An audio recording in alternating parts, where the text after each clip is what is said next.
A ver, seamos sinceros, el tiempo se ha vuelto un poco loco, ¿no? Olas de calor donde no tocan, un frío que pela en sitios donde no es normal. Es lógico preguntarse qué está pasando. Pues bien, en este análisis vamos a tirar de un hilo que conecta dos cosas que parecen muy lejanas, el deshielo del Ártico y estos fenómenos extremos que vemos en las noticias. Si echamos la vista atrás, seguro que nos vienen a la mente imágenes como esta, olas de frío que paralizan por completo lugares que, bueno, no están acostumbrados a semejante intensidad. Y al mismo tiempo, en otras partes del mundo, hemos visto inundaciones catastróficas. Da igual que hablemos de Europa, de Asia o de América, se han batido récords por todas partes y las consecuencias han sido terribles. Y, por supuesto, las olas de calor. Cada verano parece que son más intensas, que duran más y que afectan a más sitios, reventando los termómetros y poniendo a todo el mundo al límite. Vale, todo esto nos lleva a la pregunta del millón. ¿Por qué el tiempo se está volviendo tan extremo? Y sobre todo, ¿por qué parece que se queda atascado?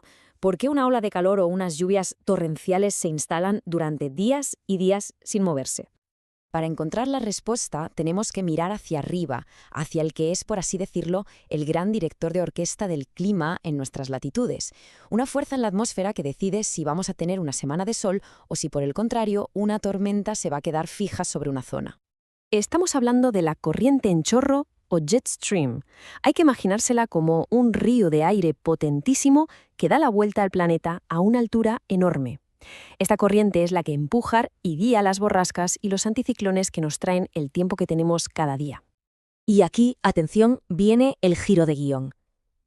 La fuerza de esta corriente depende sobre todo de la diferencia de temperatura que hay entre el frío del Ártico y el calor de las zonas más al sur. Cuando esa diferencia es grande, la corriente es fuerte, rápida y va más o menos recta. Pero, ¿qué pasa si esa diferencia de temperatura se reduce?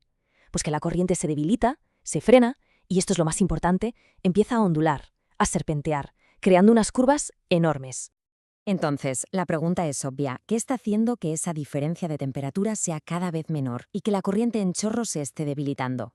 Pues la respuesta está justo ahí, en el Polo Norte. El dato es brutal y hay que pararse un segundo a asimilarlo. El Ártico se ha calentado como mínimo 4 veces más rápido que el resto del planeta desde mediados de los años 90. 4 veces.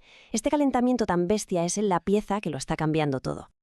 Y esto pasa por un círculo vicioso muy potente. El mecanismo es bastante simple.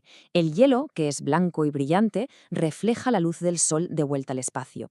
Pero claro, a medida que se derrite, deja al descubierto el mar o la tierra, que son oscuros. Esas superficies oscuras, en lugar de reflejar el calor, lo absorben. Y ese calor extra, pues derrite todavía más hielo. Es un ciclo que se acelera a sí mismo. Muy bien, vamos a ver la primera ficha de este dominó. Y es una paradoja tremenda. ¿Cómo es posible que un Ártico que se calienta pueda provocar inviernos mucho más fríos más al sur? La cosa es que la falta de hielo en el mar puede desestabilizar algo llamado el vórtice polar. Pensemos en él como un remolino gigante de aire helado que normalmente está bien contenido sobre el Polo Norte, pero una corriente en chorro débil y con muchas curvas puede perturbarlo, romperlo y permitir que bolsas de ese aire polar se escapen y bajen mucho más al sur de lo que deberían.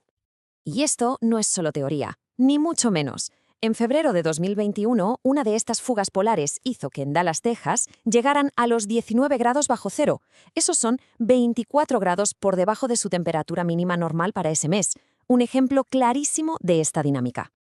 Pero ojo, que la cosa no acaba en invierno. Vamos a ver ahora cómo este mismo fenómeno está detrás de algunos de los veranos más extremos que hemos vivido últimamente.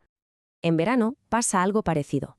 El deshielo temprano calienta el suelo antes de tiempo, y esto puede provocar que la corriente en chorro, ya de por sí perezosa, se llegue a partir en dos.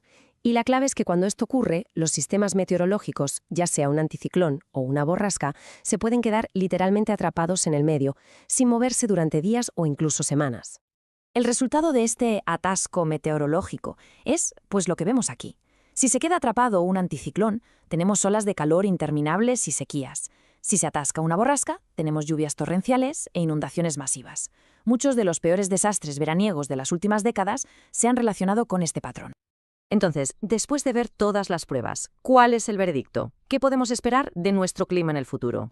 Pues la conclusión es cada vez más sólida. Lo que pasa en el Ártico no se queda en el Ártico. Su calentamiento acelerado está debilitando la corriente en chorro, y eso se traduce directamente en un tiempo más extremo, más persistente y mucho más impredecible para miles de millones de personas.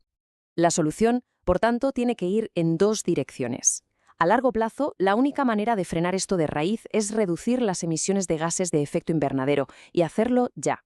Pero a corto plazo, y esto es igual de urgente, no nos queda otra que adaptar nuestras ciudades, nuestros campos y nuestras infraestructuras a un mundo donde estos eventos extremos van a ser más comunes. Y todo esto nos deja con una última reflexión. A medida que estos cambios se aceleran, la propia idea de lo que es un día normal está cambiando delante de nuestros ojos. La pregunta que queda en el aire es, ¿a qué nuevo tipo de normalidad climática nos estamos dirigiendo?